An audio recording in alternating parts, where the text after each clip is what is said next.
You have to have a lot of luck in this business. You have to have a lot of people that think that you're going to do a good job. I'm Janet Elliot.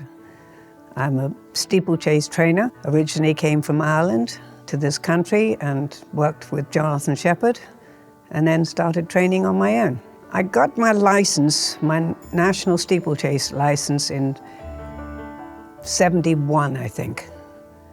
And I'm actually now retired, but we had a pretty good run for a while. So I've won both Carolina Cup and the Colonial Cup.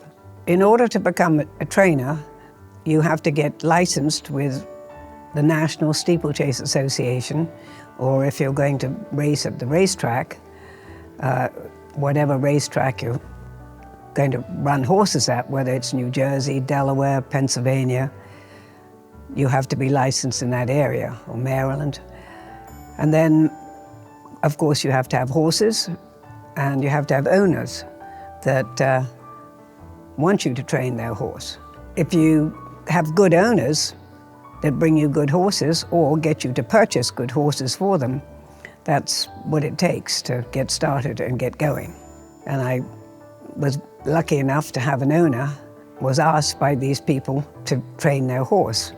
And at the beginning I said, well, I can't do that. I work for Jonathan Sheppard. And they said, well, it's fine with him. So that's how I got started. They get into the business because they really enjoy the racing and the steeplechasing and the animals. I mean, that's a very important part too. We all love the animals, so that's a big part of it. Generally, when we had a lot of horses, we would have 5 or 6 horses going out at the same time. Obviously, if you had 5 or 6 going at the same time, they'd basically be doing the same exercise. But if you took 2 together, you'd probably have them what we call upsides, right beside each other. Generally, regular exercise is usually one behind the other, unless you have a difficult horse that needs the company or something. But no, it's you know, depending on their ability and how far along they are in their training, you usually work them in pairs or 2 or 4 of them together. The Carolina Cup and the Colonial Cup are top races. So not every horse is a top horse, and so you wouldn't necessarily have every horse in your barn thinking of going to the Carolina Cup or the Colonial Cup. You know, they would have to have already shown ability and won some races to be eligible to run in those races. If a horse has already run on the flat and he knows how to race and is able to go faster, it would take, I say, 3 months to teach them how to jump and run over hurdles. You know, generally speaking, a horse that hasn't run for a while, you'd start off just trotting him for a while, and then you increase with cantering, and while you're doing that, the cantering, which is slower than a gallop, you incorporating the jumping at the same time. But slowly you increase the speed, and then you start to what we call work them faster, or it's called a breeze when you start to go a lot faster. So, you know, a month for jogging, a month of cantering and schooling over smaller fences and slowly getting bigger, and then another month with incorporating some fast work, as we say. If you're going to run at the Carolina Cup meet, you probably might run in a flat race at a point-to-point, which is not a sanctioned race, or an earlier race meet. For instance, if you're coming to the Carolina Cup meet, the week before there's a race meet at Aiken, South Carolina. And, you know, some people might run in a flat race there, or they might run in a jump race. Generally speaking, it depends on the horse so much, whether or not you would run a horse at Aiken and then right back in Camden. It's perfectly feasible to do that, but some people don't necessarily like to, unless they're just having a work on the flat at Aiken, and then they'd come back and run over jumps in Camden. And we've all done that. So generally, horses that end up steeplechasing very often have run on the flat track to start with. They're not always, but usually they're a fairly decent sized horse. A little tiny horse would not be quite as one that you would probably choose to go over hurdles. But that doesn't mean there hasn't been some very good little horses. Their breeding comes into a lot of it. A lot of horses are bred by certain stallions out of certain mares, and just because of their breeding, they want to go a shorter distance or a longer distance. Speed is what's so important in flat racing, whereas in steeplechase racing, you're looking for sort of endurance and stamina.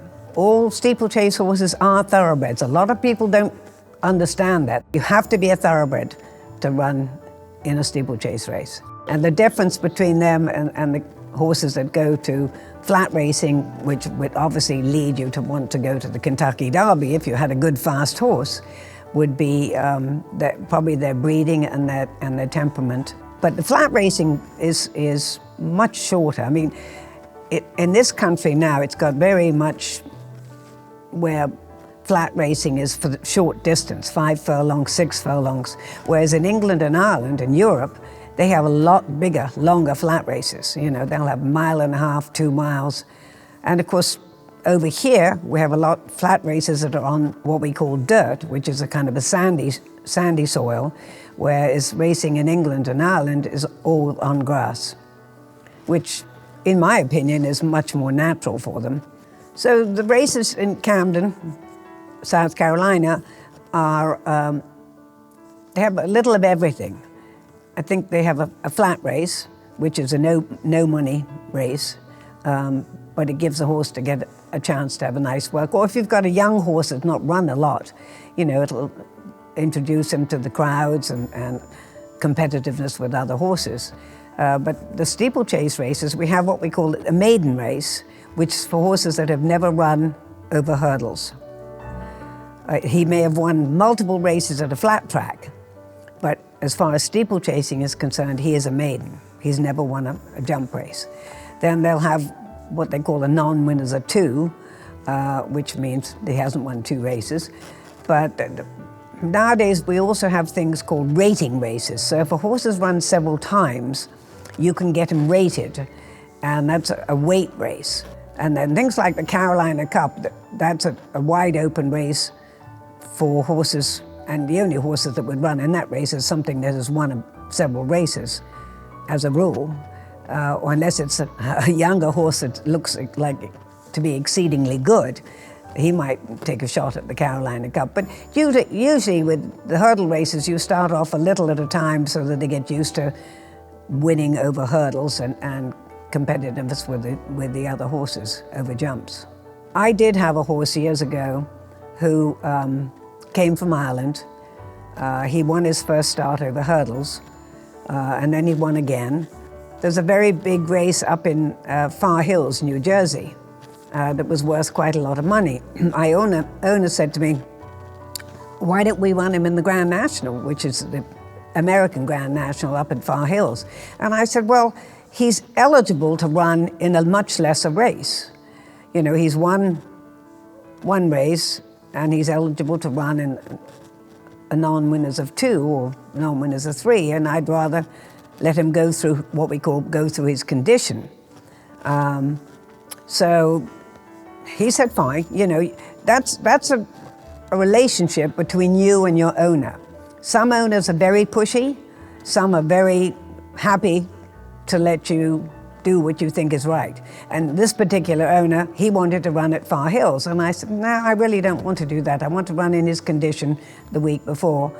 And he was very good like that. He would always say, you're the trainer, you probably know what's best. So we load the horse up the week before to run in the race of his condition, and we get up there and it's pouring with rain. And we didn't even go into the race course because I figured we should wait outside and see if they were actually going to have the race. And sure enough, they had to cancel the races because it was so wet. So now we didn't get to run in our condition, so we entered him the following week in the big race, and he damned if he didn't win. So that was pretty exciting. Yeah, he ended up being a very good horse. He ended up winning an Eclipse Award, which is the top honor of a steeplechase horse, or actually flat horses too. They have a lot of Eclipse Awards for the flat races. You have to be selective about your riders. You suit certain horses to certain riders. You know, some riders are happier with some horses than others, or maybe the horse is happier with some riders than others. The way the horse likes to run or the way the jockey likes to ride. You know, some jockeys for some reason, like to be what we call on the front end. The race will start and they like to be up in the front. And some jockeys prefer to be at the back. And that's very important, matching the horse up with the jockey. But also, the jockey is supposed to do what you tell him. You know, if you tell him to, break out there alertly, as we would say, which is get going from the start, they should do what they're told, because the trainer supposedly knows best what the horse needs. And then the jockeys, they have to have a sense of pace and see what's going on in front of them, particularly if they're towards the back, and kind of figure out what the other horse is doing, so that the latter part of the race, you need to either move up closer or wait and hope that the horses in the front end, what we say, die. They don't die, but they slow down. And, that's... And certain riders ride better that way at the back, and some ride better in the front. So it's like training. You have to match everything up. In my opinion, the most important thing about training horses is to keep the horse sound. Like any athlete, whether it's football or rugger or any of these games, it's tough on your body. And these horses, every time a horse goes out for a gallop, a gallop is a faster exercise than a canter. At one point during every stride, their entire body weight is on one leg. And so that leg is taking the most stress in that particular stride. And so they're prone to ligament and tendon injuries, like what we say soft tissue injuries. With flat racing, they tend to be more bony issues, like a fracture in the ankle, fetlock, as we call it, or something like that.